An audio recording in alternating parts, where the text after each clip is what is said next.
नमस्कार। कार्यक्रम प्रमेय संवादको यो श्रृङ्खलामा तपाईँ सम्पूर्ण मेरा आदरणीय दर्शक महानुभावहरू हार्दिक स्वागत गर्दछु। प्रमाण, तथ्य र युक्तिले सिद्ध गरिने विषय नै प्रमेय हो। प्रमेय संवादको आजको यो श्रृङ्खलाका लागि मेरो अतिथिको रूपमा ओमकार टेलिभिजनमा उपस्थित हुनुहुन्छ साहित्यकार, एकजना शिक्षण विधाका कुशल शिक्षक योगलाल गौतमजी। योगलाल गौतम एउटा आफ्नो जवान अवस्थामा नै धेरैवटा काव्यकृति, उपन्यास, कथा, निबन्ध सङ्ग्रह लगायतका धेरैवटा साहित्यिक विधामा उहाँले कलम चलाउनु भएको छ। राम्रो लेखन खोबी उहाँको देखिन्छ र उहाँ आज मेरो अतिथिको रूपमा ओमकार टेलिभिजनमा हुनुहुन्छ। मूलतः उहाँ अङ्ग्रेजी विषय शिक्षणमा केन्द्रित हुनुहुन्छ। रामेछापमा रहेर त्यहीँको विद्यालयमा विद्यार्थीहरूलाई अङ्ग्रेजी भाषा शिक्षण गराउने, तर नेपाली विषयमा पनि उहाँ सिद्धहस्त हुनुहुन्छ। धेरै राम्रा उहाँका कृतिहरू बजारमा पाठकहरू माझ आइसकेका छन्। आज उनै योगलाल गौतम मेरो अतिथिको रूपमा हुनुहुन्छ। सर्वप्रथम म कार्यक्रममा उहाँलाई हार्दिक स्वागत गर्दछु। यहाँलाई कार्यक्रम प्रमेय संवादमा योगलाल गौतमजी धेरै धेरै स्वागत छ यहाँलाई। नमस्कार, धन्यवाद। रामेछापको बसाइ यहाँको छ। हजुर।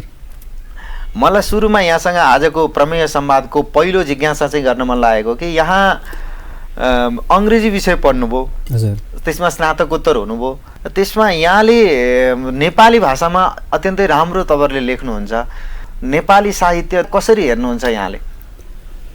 अब यो पढाइको भाषाको माध्यम एउटा र लेखनको भाषा अर्को भन्ने विषयलाई जस्टिफाई गर्नुपर्ने जस्तो मलाई लाग्छ।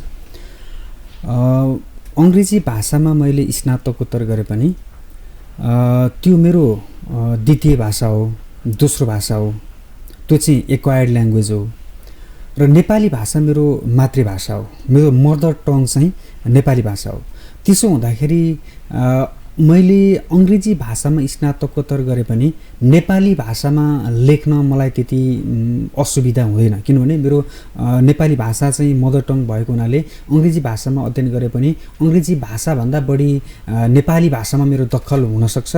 अर्थात् मैले आफ्ना भावनाहरू, आफ्ना चाहिँ अभिव्यक्तिहरू, आफ्ना फिलिङहरूलाई चाहिँ शब्दहरू मार्फत उतार्दाखेरि आर्टिफिसियल्ली, नेचरल्ली दुवै तरिकालाई ब्लेन्ड गरेर, मिश्रण गरेर नेपाली भाषामा चाहिँ आफ्ना विचारहरू व्यक्त गर्न अङ्ग्रेजी भाषामा भन्दा बढी सहज हुन्छ जस्तो लाग्छ मलाई। त्यही हुनाले मैले नेपाली भाषामा पुस्तकहरू तयार गर्ने गरेको छु, अर्थात् लेख्ने गरेको छु। दुईटै भाषामा प्राधिकार यहाँको भयो। हजुर। यद्यपि यसको अर्थ यो होइन कि अङ्ग्रेजी भाषामा लेख्न सक्दिनँ भन्ने होइन, तर नेपाली बजारलाई हेर्दा होइन, नेपाली बजारमा बिक्ने स्थितिलाई हेर्दाखेरि यो मैले जे सिर्जना गर्छु, मैले जे भावनाहरू अभिव्यक्त गर्छु, जुन विषयमा मैले दृष्टिकोणहरू राख्छु, त्यो दृष्टिकोणहरू राख्दाखेरि त्यो दृष्टिकोण त पाठक बिचमा पुर्याउनु पर्ने हुन्छ। तर हाम्रो नेपाली समाजको विषयमा कुरा गर्दाखेरि नेपाली समाजमा अङ्ग्रेजी भाषाका भन्दा बढी नेपाली भाषाका पाठकहरू हुनुहुन्छ। नेपालीहरूलाई कुनै पनि विषयको विश्लेषण बुझाउनु पर्ने हुँदाखेरि अङ्ग्रेजी भाषामा लेख्दा भन्दा नेपाली भाषामा लेख्दाखेरि सर्वव्यापी, नेपालभित्र सर्वव्यापी हुने हुनाले त्यसको महत्त्व, त्यसको त्यो विषयवस्तु ग्रहण गर्ने क्षेत्र व्यापक हुने हुनाले मैले नेपाली भाषालाई सेलेक्सन गरेर लेखेको हुँ। मेरा प्रिय दर्शक महानुभावहरू, आज हामीहरू साहित्यकार, शिक्षक योगलाल गौतमजीसँग प्रमेय संवादमा संवाद गर्दैछौँ।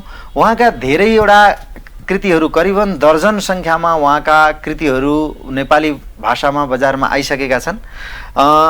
केही कृतिहरू म यहाँ वाचन गर्दछु। फुलको आत्मसमर्पण नाम गरेको कृति मसँग छ अहिले उहाँको, जस अन्तर्गत उहाँले का प्रकाशित कृतिहरूमा प्रेमका मलामी भन्ने उपन्यास छ, जो विक्रम सम्वत 2070 प्रकाशित भएको। रणभेरी भन्ने अर्को उपन्यास छ। यसै गरी कर्णालीको चिहान भन्ने उहाँको एउटा निबन्ध सङ्ग्रह रहेको छ। यसै गरी व्हाइट हाउसको टाई भन्ने अर्को निबन्ध सङ्ग्रह छ। यसै गरी मान्छे बनाउने कारखाना भन्ने कविता सङ्ग्रह उहाँले 2076 प्रकाशित गर्नुभएको छ। यसपछि पनि उहाँले धेरैवटा कृतिहरू नेपाली साहित्यको दुनियाँमा प्रकाशित गरेर पाठकहरूलाई त्यसको स्वाद चखाइसक्नु भएको छ। अब उहाँका बाँकी कृतिहरू धेरै छन्। लेख्न कतिको कठिन विधा हो। लेख्नु, कसैलाई केही कुरा मनमा आयो त्यसलाई शब्दमा कुनै विधासँग जोडेर व्यक्त गर्नु कस्तो विधा हो? यसो दुईटा तरिकाले यसलाई हामीले विश्लेषण गर्न सक्छौँ। एउटा लेखन कठिन छ त्यसको तर्क दिन सकिन्छ एक हिसाबले, साइन्टिफिक रिजन। अर्को लेखन सहज छ त्यसको पनि तर्क हुन्छ। म दुईटा तर्कलाई एनालिसिस गर्छु। भन्नेहरूले के भन्छन् भन्दा लेख्न कठिन छ, केही एउटा तबकाले भन्छ लेख्न कठिन छ, अर्को तबकाले भन्छ लेख्न सहज छ। दुईटा लेख्न कठिन छ त्यो व्यक्तिलाई लेख्न कठिन हुन्छ जुन व्यक्तिमा मनोवैज्ञानिक चेतनाको स्तर त्यति मिहिन ढङ्गको छैन। त्यो व्यक्तिलाई लेख्न कठिन हुन्छ जुन व्यक्तिको चेतना सोचाइको स्तर गहिराइमा पुग्दैन। सतै रूपमा चेतना भएको व्यक्तिलाई लेख्न कठिन हुनसक्छ। अर्थात् त्यो भन्दा पनि यदि कुनै पनि व्यक्तिले समाजका विषयवस्तुहरूलाई मिहिन ढङ्गले व्याख्या गर्न सक्दैन, त्यो तागत राख्दैन भने उसलाई लेख्न असहज हुनसक्छ। तर अब लेख्न सहज कसरी होला त भन्दाखेरि यदि कुनै पनि व्यक्तिमा अहिले मैले भनेका गुणहरू हुन छन् र त्यो व्यक्ति निरन्तर प्रयास गर्दछ, उसले साधना गर्दछ भने उसलाई लेखन सहज हुनसक्छ। अर्थात् मैले यसलाई के थप्न चाहन्छु भने संसारका सबै व्यक्तिहरूले लेख्न सक्छन्, त्यो इन्नेट क्यापासिटी हुनसक्छ। तर उसले लेखन अध्ययन र यो समग्र विषयवस्तुहरूलाई विश्लेषण गर्ने प्रयासलाई चाहिँ निरन्तरता दिनु पर्यो र साधना गर्नु पर्यो। यदि कुनै पनि व्यक्तिले लगातार रूपमा साधना गर्छ, यदि कुनै पनि व्यक्तिले लगातार रूपमा विषयवस्तुप्रति चिन्तन गर्ने प्रणाली डेभलप गर्छ र ऊ त्यही लेखनमा साधना गर्छ भने त्यो लेखन उसले सहज तरिकाले लेख्न सक्छ। अर्थात् लेखन व्यक्तिको लागि सहज हुनसक्छ। प्रयास गर्छ, प्र्याक्टिस गर्छ भने, तर व्यक्तिले प्र्याक्टिस गर्दैन, प्रयास गर्दैन भने लेखन असहज हुनसक्छ, त्यो कठिनाइ हुनसक्छ। दुईटा हिसाबले मैले विश्लेषण गर्न चाहन्छु। तपाईँ विद्यार्थी हुँदैखेरि तपाईँले कृति प्रकाशन सुरु गर्नुभयो। हजुर। तपाईँले साहित्य सिर्जना गर्दाखेरि अप्ठ्यारा आइपर्ने, अब कहिले खर्चले पनि सताउला, अब यहाँको परिस्थिति कस्तो थियो यहाँले बताउनु होला। त्यसको सङ्घर्षलाई मैले अलिकति यहाँ जोड्न चाहेँ। प्रकाशन गर्दा, ग्रन्थ प्रकाशन गर्दाका सङ्घर्षहरू कस्तो अनुभव गर्नुभएको छ? अब यसमा यस्तो छ, लेख्नको लागि त त्यति धेरै सङ्घर्ष गर्नु परेन। किन भन्दा स्टडी गर्नको लागि पुस्तकहरू किन्नुपर्छ, थोरै आफै इन्कम गरिन्थ्यो होला र समाज बुझेपछि लेख्ने हो, विचारहरू उद्वेलित भएपछि अभिव्यक्त गर्ने हो। समाजमा भएका विकृतिहरू देख्न नसके पछाडि, त्यो सहन नसके पछाडि शब्दहरू मार्फत, वाक्यहरू मार्फत, विचारहरू मार्फत हिट गर्ने हो। तर लेख्ने भन्दा पनि प्रकाशनको विषयमा चाहिँ बढी सङ्घर्ष रहे कि भन्ने मलाई आफ्नो अनुभव छ। त्यो विषयमा म पहिलो कृतिसँग जोड्न चाहन्छु। त्योभन्दा अगाडि पनि मेरो केही लेख रचनाहरू आए, पत्र पत्रिकामा आए, तर मैले त्यो पत्रिकामा लेख रचनाहरू 62, 63, 64 सालतिर पत्र पत्रिकामा लेखहरू पठाउँथेँ। जति इमेल गरे पनि प्रकाशित हुँदैन थियो। अब इमेल गर्दा भएन, न सेन्ड भएन कि भन्ने मलाई अब त्यतिखेर त अलि कलिलै उमेर। त्यस पछाडि म मिडिया हाउसमै गएर म त्यो आफूले लेखेका विषयवस्तु सब्मिट गर्थेँ, त्यति हुँदा पनि आउँदैन थियो। तर अब 63-64 सालतिर एउटा मेरो आर्टिकल पब्लिस भयो, काङ्ग्रेसभित्र गिरिजाको मोनार्ची भन्ने एउटा आर्टिकल पब्लिस भयो र त्यो विषयलाई छोडौँ र अब कृतिलाई बजारमा ल्याउँदाखेरिको दुःखको कुरा गर्दाखेरि म 2070 सालमा मेरो पहिलो कृति बजारमा आयो। त्यो प्रेमको मलामी उपन्यास थियो। त्यो प्रेमको मलामी उपन्यास चाहिँ बजारमा आउनुभन्दा अगाडि एउटा मैले पानुरूपी बोकेर म बागबजारको गल्ली गल्ली हिँडेको थिएँ। स्पेसली नेपाली साहित्य बजारमा, प्रकाशनको क्षेत्रमा चाहिँ बागबजारमा बढी पुस्तक पसलहरू, बागबजारमा बढी प्रकाशकहरू पाइन्छ र त्यो बागबजारमा बढी प्रकाशकहरू पाइँदाखेरि त्यो प्रकाशकहरू बठामा चाहिँ मैले आफ्ना कृतिहरू लिएर गएँ, आफ्ना पाण्डुलिपिहरू लिएर गएँ। तर त्यहाँ धेरै प्रकाशकहरूले चाहिँ तपाईँ नयाँ लेखक हुनुहुन्छ, तपाईँ नयाँ लेखक भएको कारणले तपाईँका लेखनहरू चाहिँ स्तरीय नहुन सक्छन्। तपाईँका कृतिहरू स्तरीय भए पनि तपाईँका कृतिहरू प्रकाशन गर्दाखेरि बजारमा बिक्ने सम्भावना कम हुन्छ र हामीलाई प्रफिट हुँदैन, हामी लसमा जान्छौँ भन्ने खालको अभिव्यक्ति दिएर लगभग दर्जनौँ प्रकाशकहरूले चाहिँ मलाई इग्नोर गरेको मसँग त्यो अनुभव छ। र त्यति हुँदा पनि मैले हरेस्काइनँ। म किनभने बागबजारका प्रत्येक प्रकाशकहरूबाट जान्थेँ, म यो कृति मैले यस्तो सिर्जना गरेको छु, यो लेख्नु पर्यो, यो लेखेको छु, यो चाहिँ छाप्नु पर्यो भनेर म पुस्तक व्यवसायीहरूबाट अर्थात् म प्रकाशकहरूबाट धाउँथेँ। तर उहाँहरूले त्यो खालको आन्सर दिँदाखेरि ममा कहिलेकाहीँ हतोत्साहित हुन्थेँ म, र कहिलेकाहीँ होइन यतिले चाहिँ यति आज नछापेर केही हुँदैन, कुनै न कुनै दिन यसले चाहिँ आफ्नो प्लेटफर्म प्राप्त गर्नेछ र मैले आफ्नो जे उद्देश्य अनुरूप म अगाडि बढिरहेको छु, मैले त्यो उद्देश्य प्राप्त गर्नेछु र म अगाडि बढ्नेछु भन्ने लाग्थ्यो। र 2070 भन्दा अगाडिको त्यो 2070 मा चाहिँ मैले यसरी पब्लिकेसन खोज्दै जाँदाखेरि, प्रकाशक खोज्दै जाँदाखेरि ब्रदर बुक्स प्रकाशन प्रणालीका प्रबन्ध निर्देशक यज्ञ राज नेउपानेसँग मैले फोन संवाद गरेँ। पहिला पाण्डुलिपि ल्याउनुहोस् न, पाण्डुलिपि ल्याएर पछि हेरौँ, त्यस पछाडि त्यो बिक्ने खालको रहेछ भने म छाप्छु भन्ने कुरा गर्नुभयो। उहाँलाई भेटेँ, त्यस पछाडि त्यो प्रेमसँग सम्बन्धित थियो। त्यसो हुँदाखेरि अहिलेको वर्तमान ट्रेन्ड, त्यतिखेरको ट्रेन्ड, अहिलेको ट्रेन्डमा प्रेमसँग सम्बन्धित विषयवस्तुहरू बजारमा अलिकति मसलाकै रूपमा जान्छन्।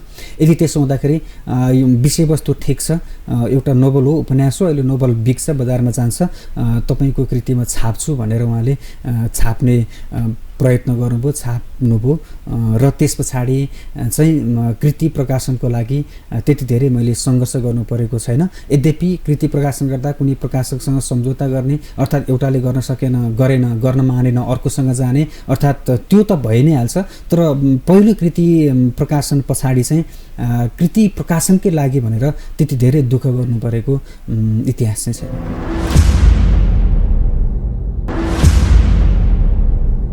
यहाँका केही कविता आज सुन्नुपर्ने हुन्छ। एकजना साहित्यकार, तपाईँ राम्रो कविताहरू लेख्नुहुन्छ। मैले केही कविता यहाँको पढ्ने अवसर पनि पाएको थिएँ। केही कविता हाम्रा दर्शकको लागि अहिले एउटा कविता सुनौँ। यो मान्छे बनाउने कारखाना कविता सङ्ग्रह, जुन चाहिँ मैले 2076 सालमा बजारमा ल्याएको थिएँ र यसभित्र रहेको एउटा कविता सङ्ग्रहभित्र रहेका कविताहरूमध्ये एउटा कविता वाचन गर्ने अनुमति चाहन्छु। यो आमाको मासु भन्ने कविता छ। मातृभूमि थाहै होला तिमीलाई, मातृभूमि थाहै होला तिमीलाई, तिम्रा अङ्गहरू चिरेर चोक्टा चोक्टा पारिएको छ। मातृभूमि थाहै होला तिमीलाई, तिम्रा अङ्गहरू चिरेर चोक्टा चोक्टा पारिएको छ। दुश्मनहरूद्वारा तिम्रै किल्ला सारिएको छ। आमाको मासु खाइरहेछन् हाम्रा कपुतहरू, शिला खोजे जस्तै खोज्नुपर्छ पाउन सपुतहरू। रगत त तिम्रै हो, रगत त तिम्रै हो आमा, तर के गर्ने, रगतको गुण छुट्टिएको छ। भाइद्वारा दाइ लुटिएको छ, प्रत्येकहरूको सिमाना छुट्टिएको छ। गन्तव्यको हिसाब हुँदैन होइन र आमा, गन्तव्यको हिसाब हुँदैन होइन र आमा। 1+1 बराबर आमा हुने भए म प्रत्येक पल जिन्दगीलाई हिसाबसँग मिलाइदिन्थेँ र यो बेहाल जिन्दगी सधैँ बन्द हुने गरेर सिलाइदिन्थेँ। यी सबलाई के भनौँ र मैले, यी सबलाई के भनौँ र मैले। कुपुत्रहरूले तिम्रै शरीर भाग लगाइरहेछन्, कुपुत्रहरूले तिम्रै शरीर भाग लगाइरहेछन्। तिम्रै सन्तानले भारतीय बुट बजारेर भन्छ, तिम्रै सन्तानले भारतीय बुट बजारेर भन्छ। यो भाग दे मलाई म भारतमै गाभिदिन्छु, यो भाग दे मलाई म भारतमै गाभिदिन्छु। धत तिम्रा पुत्रहरू कस्ता भन्छ, मेरो स्वार्थ पुरा नभई विदेशलाई यो देशको चाबी दिन्छु। धत तिम्रा पुत्रहरू कस्ता भन्छ, मेरो स्वार्थ पुरा नभई विदेशलाई यो देशको चाबी दिन्छु। सुत लम्पसार परेर एक न एक दिन कोरियाको खोरियामा जिन्दगी नथेकेर, सुत लम्पसार परेर एक न एक दिन कोरियाको खोरियामा जिन्दगी नदेखेर फर्कनेछन् तिम्रा सन्तानहरू र भन्नेछन् अङ्गालो हालेर माफ गर, र भन्नेछन् अङ्गालो हालेर माफ गर। यहाँको शीतल खाडीमा रहेनछ, यहाँको शीतल खाडीमा रहेनछ, वायु कतारमा रहेनछ र शान्ति मलेसियामा रहेनछ। तिमीले आकाशका तारा हेर्नुपर्छ र मैले तिम्रो पारा हेर्नुपर्छ भने आमा म आफैलाई मार्न सक्छु र म आफैलाई टार्न सक्छु। भ्रमिक बहानाले केही हुँदैन, भ्रमित बहानाले केही हुँदैन, सोच्नै पर्दैन तिम्रो सौता जन्मन सक्दैन। के को पीर आमा अरू सब डगे पनि, के को पीर आमा अरू सब डगे पनि, यो तिम्रो एउटा रगत डग्दैन।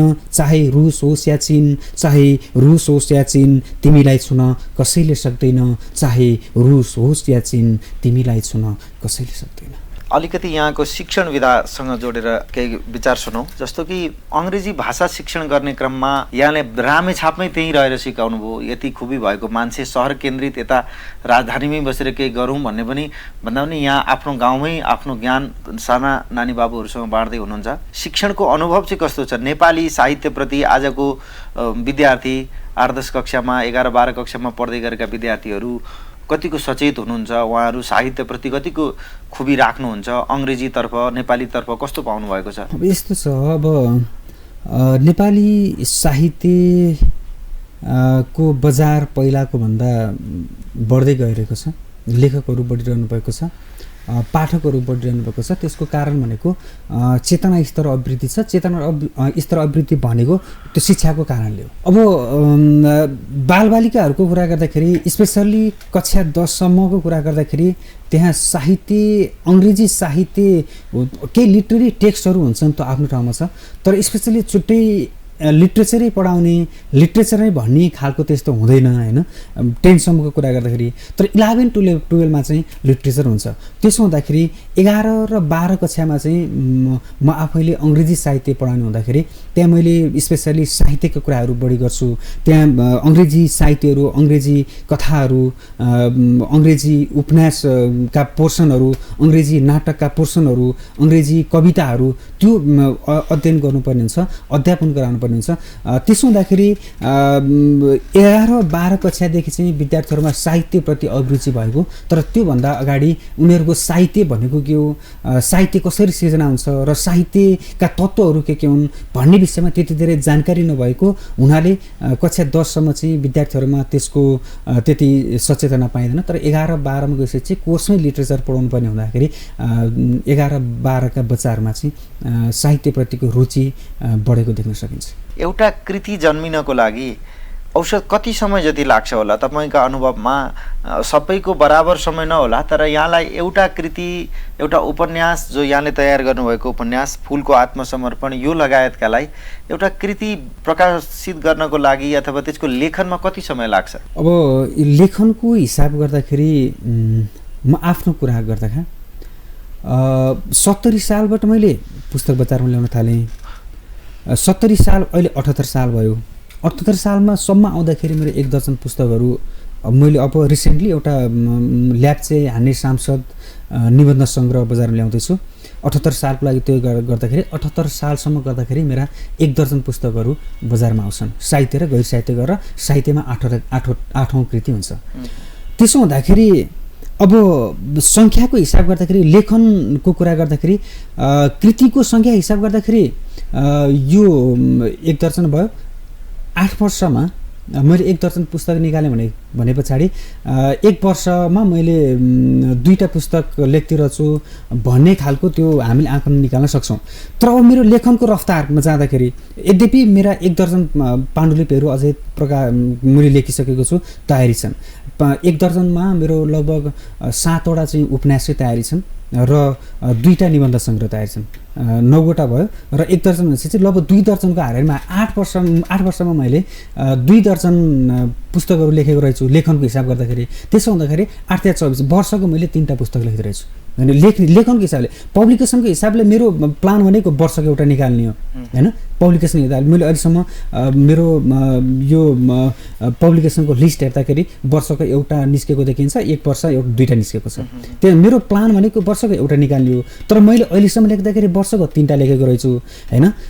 तर अब मैले घन्टाको आधारमा लेख्ने कति टाइममा कति लेखिन्छ भनेर हिसाब गर्दाखेरि मैले नेपाली भाषाको सामान्य हामीसँग उपलब्ध हुने कपीमा 1 घन्टामा मैले 5 पेज लेख्छु। त्यसो हुँदाखेरि मैले दिनमा 5-7 घन्टा मैले लेख्नलाई मात्र टाइम दिएँ भने लगभग 30-35 पेज चाहिँ मैले 5-6 घन्टामा लेख्छु। त्यसो हुँदाखेरि लेख्ने अब कति घन्टामा कति लेखिन्छ, कति पेज लेखिन्छ भन्दा पनि हामीले साहित्यमा चाहिँ कृतिको सङ्ख्या भन्दा पनि 1 घन्टामा 10 पेज लेख्ने, 5 पेज लेख्ने भन्दा पनि वर्षमा 3टा किताब लेखेँ, वर्षमा एउटा छापेँ भन्दा पनि त्यो साहित्यभित्र त्यो मैले सिर्जना गरेका, कुनै पनि लेखकले सिर्जना गरेका, कुनै पनि लेखकले आफूले तयार गरेका कृतिहरूभित्र चाहिँ गहनता हुन जरुरी छ। त्यो मेरोमा पनि हुनुपर्छ भन्ने मेरो एक खालको धारणा छ। एउटा कविता सुनौँ फेरि? हुन्छ, हस् ल। यो एउटा यो मान्छे बनाउने कारखाना चाहिँ मेरो आफ्नै व्यक्तिगत मेरो एकल कविता सङ्ग्रह हो। 70 मा प्रकाशित गरेको थिएँ र मेरो लेटेस्ट कृति, सबैभन्दा लेटेस्ट बजारमा आएको यो चाहिँ 2077 साल गत वर्ष प्रकाशनमा आयो र 11वटा कृति बजारमा आउँदाखेरि यो लेटेस्ट नयाँ कृति चाहिँ मेरो यो सहलेखन हो। 10वटा मेरो सिङ्गल लेखन हुन् र यो चाहिँ सहलेखन हो। सहलेखन मेरो आफ्नै भाइ विनोद गौतम र मेरो सहसृजित सिर्जना हो र यो चाहिँ कविता सङ्ग्रह हो। यस कविता सङ्ग्रहबाट एउटा म कविता वाचन गर्ने अनुमति चाहन्छु। यो एउटा कविताको शीर्षक छ घुमाउरो घडी। हो त्यो युग, त्यो वर्ष, त्यो समय आउँछ एक दिन। हो त्यो युग, त्यो वर्ष, त्यो समय आउँछ एक दिन। आलोकका बिहानी लिएर आउँछ को इतिहासमा गौरवका भाव मुस्काएर सुसाइरहनेछ। सुन्दर सपनामा भविष्यको मियु बन्दै आउनेछ। विगतका विदायका हात वर्तमानमा जीवन्त बन्नेछ। हो आउँछ त्यो काया पलट, उथल पुथल परिवर्तित युगौँ युगका घुमाउरो घडी। समयकै चक्रव्यूहमा इतिहासको पहिलो पाइला चाल्नेछ। अभूतपूर्व सोचको वर्षा गराएर प्रस्थान गर्नेछ। अनन्त सीमित यात्राको महान घडीमा कल्पित हुनेछ। हो युगलाई गुहार्दै आउनेछ। अविच्छिन्न अविरल अस्तित्ववाद पो बनेर आउनेछ। अचेतहरूलाई अग्रिम चेत दिएर आउनेछ। असीम चुनौतीका वासना लिएर आउनेछ। स्वर्णिम बिहानीको महानताको खाका कोरेर आउनेछ। अनपेक्षाकृत समयमा अपेक्षाकृत मौलिकता भित्राउनलाई हो त्यो समय, त्यो युग उथल पुथल समयको मागसँग यात्रा गर्दै आउनेछ। हो आउँछ त्यो समय एक दिन अवश्य परिवर्तन लिएर आउँछ। हो आउँछ त्यो समय एक दिन अवश्य परिवर्तन लिएर आउँछ। विषयवस्तु जी, जसरी यहाँले कविता अन्य आफ्ना साहित्यिक सृजनामा विषयवस्तु कुन चिजले यहाँलाई बढी म यसमा लेखौँ भन्ने आउँछ? एउटा किताब लेख्न खोज्दाखेरि पहिले त त्यसको वर्ण्य विषय पहिले दिमागमा आउँछ। कथा लेख्नु पर्यो भने कथ्य चिज त्यो दिमागमा आउँछ। उपन्यासमा पनि एउटा कथा नकाउनु पर्यो। यहाँलाई कस्ता चिजले चाहिँ अब म लेख्नुपर्छ भन्ने कुरामा प्रेरित गर्छ?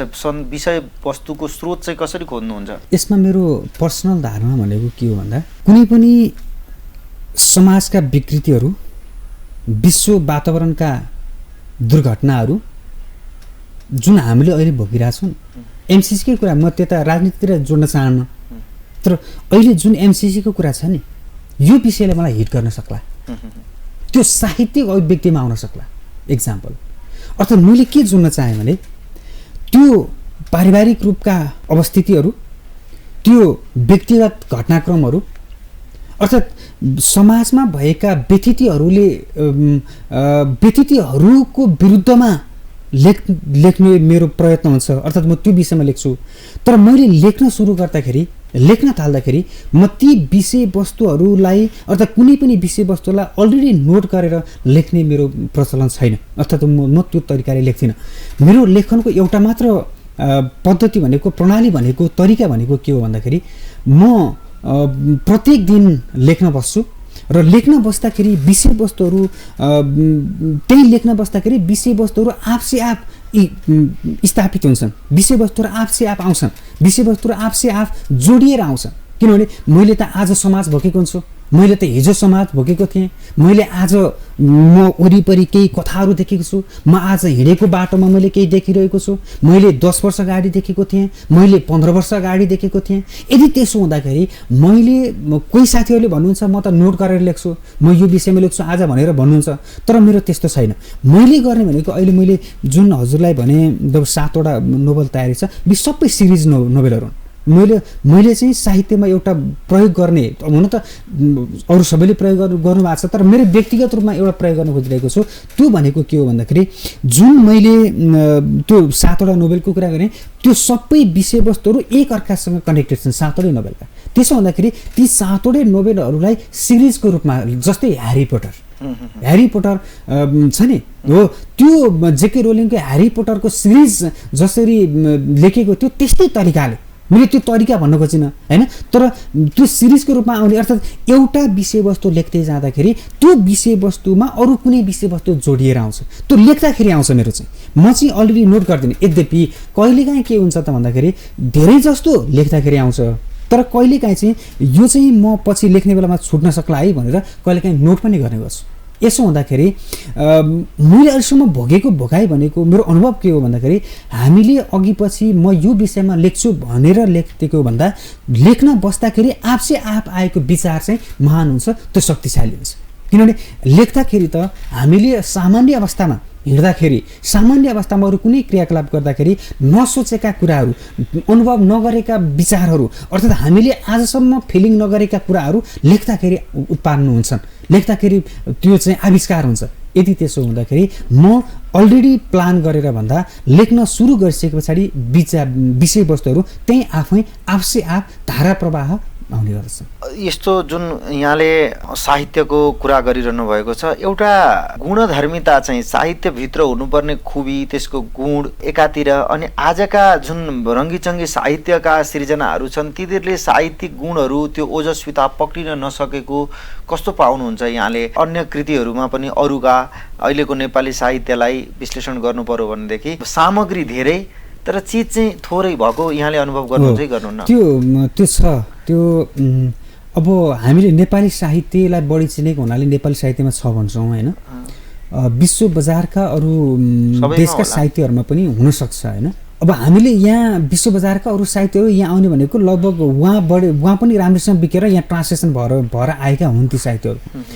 अब नेपाली साहित्यभित्र अर्थात् म कुनै पनि लेखकसँग जोडिन चाहन्न, त्यो कृतिको सङ्ख्या, वाक्यहरूको संरचनाको सङ्ख्या, शब्दहरूका सङ्ख्या, अर्थात् 1 लाख शब्दको, अर्थात् 2 लाख शब्दको, अर्थात् 50,000 शब्दको भन्ने भन्दा पनि कुनै पनि एउटा सेन्टेन्सले दिने मूर्तता छ नि, सेन्टेन्सले दिने गहनता छ नि, सेन्टेन्सले त्यो कुनै पनि साहित्यभित्रको, कुनै पनि उपन्यासभित्रको, कुनै पनि कविताभित्रको, कुनै पनि निबन्धभित्रको त्यो सेन्टेन्सले त जीवन बोध गराउने खालको भाव प्रस्तुत गर्नु पर्यो नि।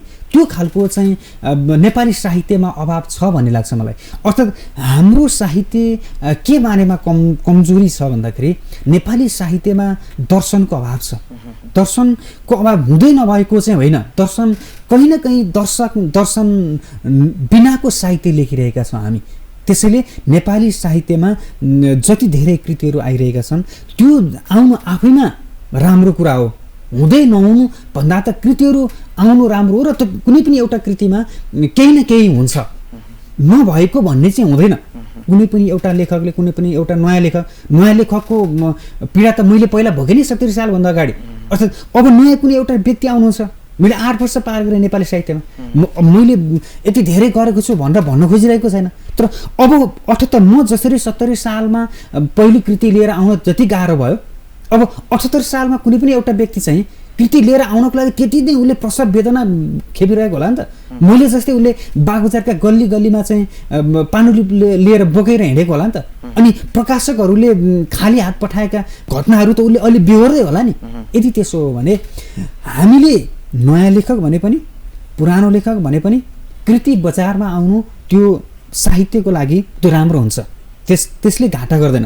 तर हामीले गर्नुपर्ने कुरा चाहिँ के हो भन्दाखेरि, हामीले ध्यान दिनुपर्ने कुरा चाहिँ के हो भन्दाखेरि कृतिको सङ्ख्या भन्दा पनि त्यसभित्रको रस, त्यसभित्रको जीवनबोध, त्यसभित्रको ब्रह्माण्डबोध, त्यसभित्रको पृथ्वीबोध, अर्थात् त्यसभित्रको दृश्य अदृश्य सम्पूर्ण शक्तिहरूको बोध हुन जरुरी छ। त्यो जीवनबोध हुने खालको सिर्जना भयो भने, मैले आफूले जीवनबोध गरेर सिर्जना गरेँ भने हजुरले त्यो पढ्नुहुन्छ, त्यो पछि मेरा सृजनाहरूले हजुरलाई जीवन बोध गर्न बाध्य गराउँछ।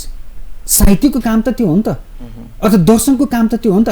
कुनै पनि एउटा व्यक्तिले कुनै पनि कृति अध्ययन गर्छ भने, साहित्य अध्ययन गर्छ भने, दर्शन अध्ययन गर्छ भने उसले त जीवनबोध गर्न पाउनु पर्यो नि। मेरो कृति कुनै पनि व्यक्तिले पढ्छ भने अर्थात् उसले जीवनबोध गर्न पाउँदैन, उसले पृथ्वीबोध गर्न पाउँदैन, उसले संसारका हर एकाइहरूसँग जोडेर विचारहरू प्रभाव भएको देख्न पाउँदैन भने, पढ्न पाउँदैन भने ती कृतिहरूको मूल्य चाहिँ अहिले मैले भनेका जस्ता कृतिहरूको भन्दा कम हुन्छ।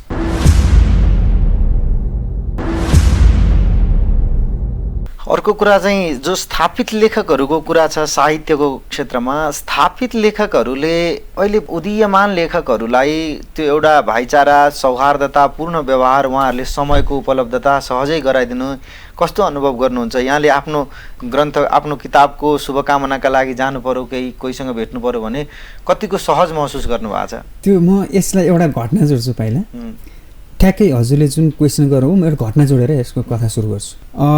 यसमा त्यो ठुलो वर्ग र सानो वर्ग, अर्थशास्त्रको कुरा, इकोनोमिक्सको कुरा, कालमासको कुरा गर्ने हो भने क्लासेस भन्दो रहेछ।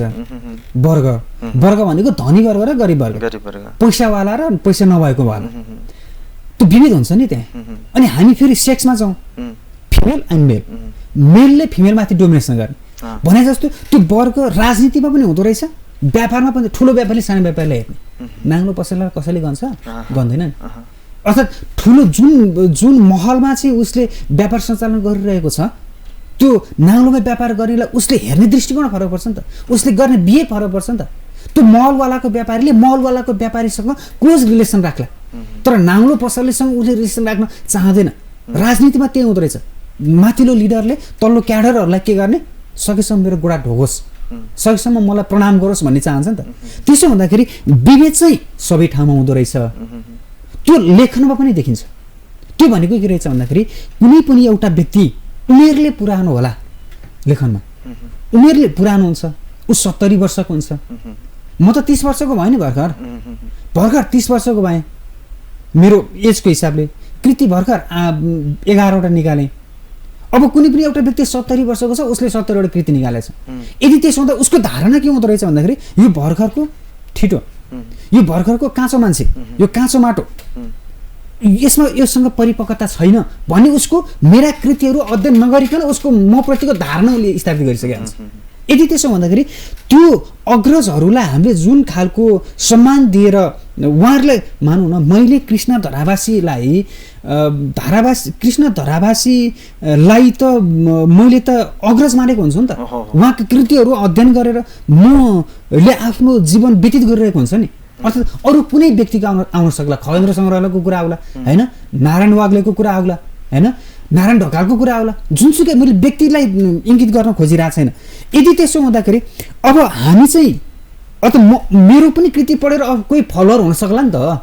यदि त्यसो भने हामी त्यो खालको दृष्टिकोण बनाएर हिँड्ने, तर माथिल्लोबाट सप्रेसिभ टाइपको दृष्टिकोण बनाउने। त्यसो हुँदाखेरि दुईटा अर्थात् नयाँ लेखक र पुराना लेखकहरूको बिचमा त्यो खालको एक खालको मतभेद जस्तो, अर्थात् पुराना लेखकहरूले उमेरका आधारमा पुराना, कृतिका आधारमा पुराना, सृजनाका आधारमा पुराना लेखक र उमेरका आधारमा नयाँ लेखक, सृजनाका आधारमा नयाँ लेखक, कृतिका आधारमा नयाँ लेखक भर्खर बजारमा प्रवेश गरिरहनु भएका लेखकहरू बिचमा यो खालको कस्तो कोल्ड वार जस्तो, शीतयुद्ध जस्तो चाहिँ नेपाली साहित्यमा पनि छ। मैले एउटा घटना जोड्न चाहेँ।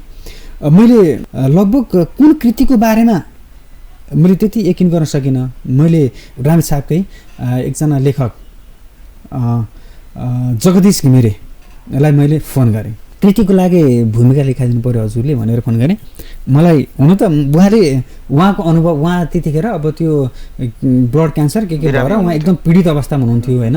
मैले फोन गर्नु पनि मेरो कमजोरी हुनसक्छ, तर उहाँले मलाई कस्तो हुन त उहाँ बितेर गएछ, उहाँको स्वर्गमा बास होस् होइन, उहाँप्रति मेरो कुनै गुनासो पनि छैन, साहित्यकार हो, म सम्मान गर्छु, म प्रणाम गर्छु, मेरो कुनै पनि दृष्टिकोणले उहाँप्रति मेरो नेगेटिभ धारणा कन्सेप्ट छैन।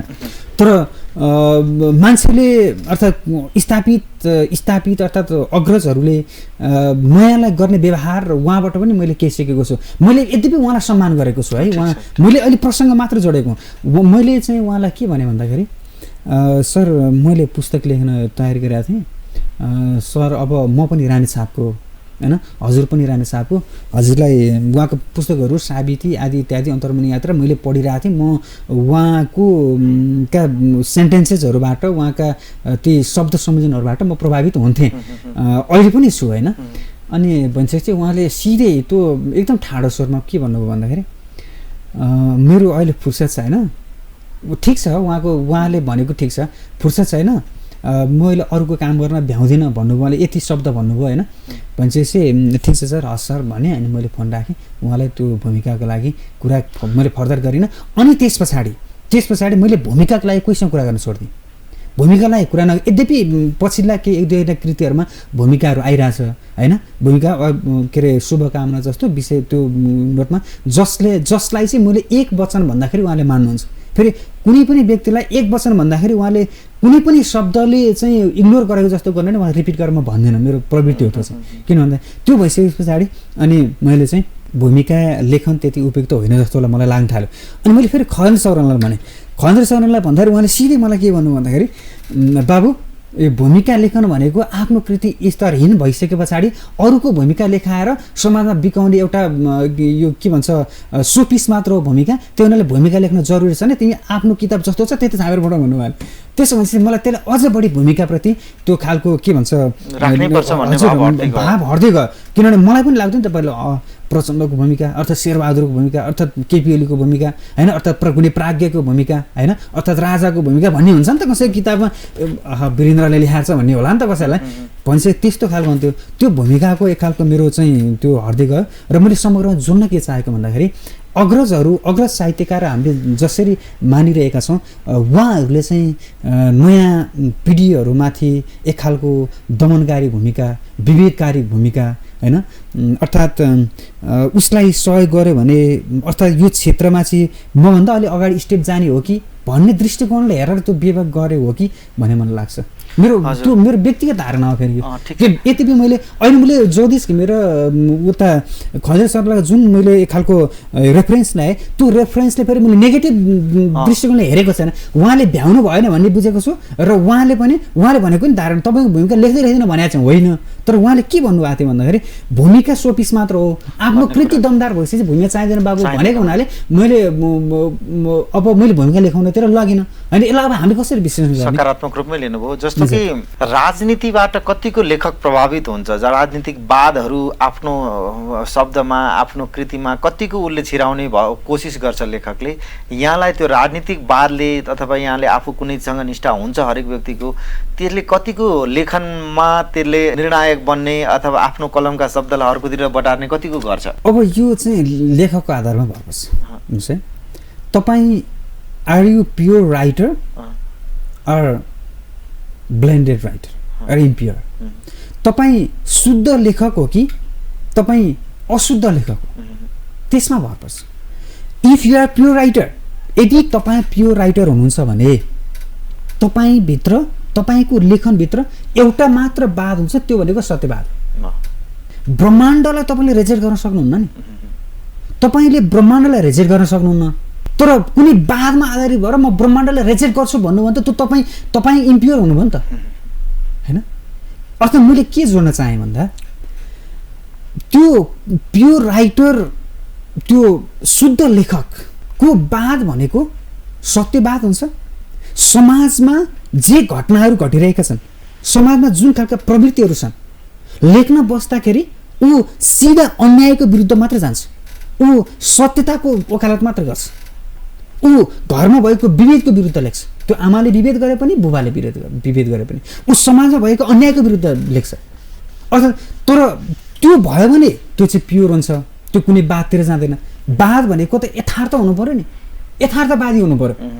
तपाईँ कुनै पनि एउटा व्यक्ति चाहिँ कम्युनिस्ट छ अहिले भनेर, अझ कुनै पनि एउटा व्यक्ति कङ्ग्रेस छ भनेर कम्युनिस्टका राम्रा कामको विरोध गरेर उसले कङ्ग्रेसको नराम्रो कामको पनि वकालत गर्न सक्छ नि त, यदि त्यो चाहिँ के अरे पार्टीवादी लेखक हो भने होइन। त्यो पार्टीवादी भयो भने उसको कलम अन्त्यतिर मोडिन सक्छ, त्यो गलत बाटोतिर मोडिन सक्छ। उसले सूर्यलाई एक हत्केलाले छेक्ने प्रयत्न गर्न खोज्छ, तर वास्तवमा हुँदैन। त मैले कुन हिसाबले बोलिरहेको छु, मैले कुन हिसाबले लेखिरहेको छु भन्ने कुरा त दर्शकले श्रोताले पाठकले त अलरेडी बुझिरहेको हुन्छ नि यो दुनियाँमा लेखक मात्र बाटो छैन नि यो लेखक मात्र बाटो छैन कि यो दुनियाँमा नेता मात्र बाटो छैन अहिले हेर्नु न तपाईँ जनस्तरमा कतिको गुनासो आइरहेको छ यही हामीले अहिले नेपाली राजनीतिभित्र जुन विषयमा उठिरहेको छ भनेको कतिपय नेताहरू लाग्छ कि म बाटो छु कतिपय नेताहरू लाग्छ कि हामी बाटो छौँ जनतालाई केही पनि थाहा छैन भन्ने लाग्छ तर वास्तवमा त्यो होइन कसैले चाहिँ कुनै नेताले मञ्चमा गएर भाषण गर्छ नि उसले त्यो भाषण गर्दाखेरि यो हुनु पर्थ्यो उसले यो भाषण गर्यो उसको आफ्नो स्वार्थ पुराको लागि भाषण गर्यो भन्ने कुरा अलरेडी दर्शकले बुझिरहेको हुन्छ जनताले थाहा पाइसकेको हुन्छ तर भन्नु र नभन्नु चाहिँ फरक कुरा हो कि यदि त्यसो त मैले लेखनमा जोड्न चाहेँ के भन्न खोजेको भन्दाखेरि म महिलावादी मात्र हुन सक्दिनँ म पुरुषवादी मात्र हुन सक्दिनँ मैले महिलावादी भएर लेखेँ भने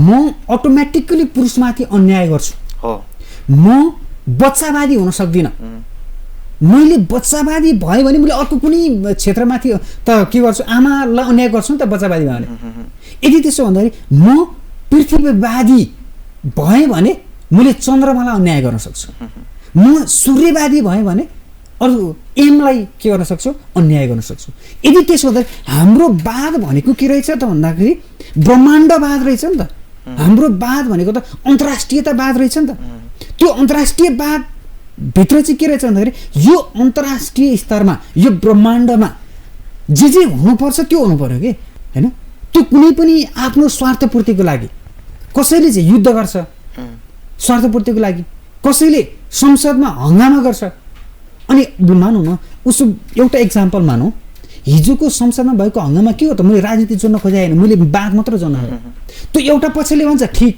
हङ्गामा गरेको अर्को पक्षले भन्छ बेठिक हङ्गामा गरेको वाट इज द राइट त्यो कन्फ्युजन हो नि त त्यो कन्फ्युजन भनेको के रहेछ अब जनताले के बुझ्ने हङ्गामा गरेको ठिक हो भनेर बुझ्ने कि हङ्गामा गरेको बेठिक हो भनेर बुझ्ने कन्फ्युजन छ नि त हो द्याट्स वाइ तपाईँ वादमा आधारित भएर लेख्नुहुन्छ भने तपाईँ कन्फ्युजन क्रिएट गर्ने राइटर हो तर तपाईँ कुनै पनि एउटा छुट्टै वादमा जानुहुन्न तपाईँ यथार्थवादमा जानुहुन्छ भने तपाईँले कन्फ्युजन क्रिएट गर्नुहुन्न त्यही हो मेरो योगलाल गौतमजी आजको हाम्रो बसाइमा केही यहाँका कृतिहरूसँग जोडिएर यहाँसँग केही भलाकुसारी गर्ने अवसर प्राप्त भयो यहाँका केही बाहिरी विषयहरू र यहाँले आफ्ना केही साहित्य सिर्जनाका अन्तरङ्ग अनुभूतिहरू हाम्रा दर्शक महानुभावहरूलाई सुनाउनु भयो आजको कार्यक्रम हामी यहीँ टुङ्ग्याउन गइरहेको छौँ यहाँलाई यो अमूल्य समय सद्भाव र स्नेहका लागि ओमकार टेलिभिजन कार्यक्रम प्रमेय संवादको तर्फबाट धेरै धेरै धन्यवाद नमस्कार धन्यवाद मलाई पनि यो खालको अवसर प्रदान गर्नुभयो र व्यक्तिगत रूपमा म हजुर प्रति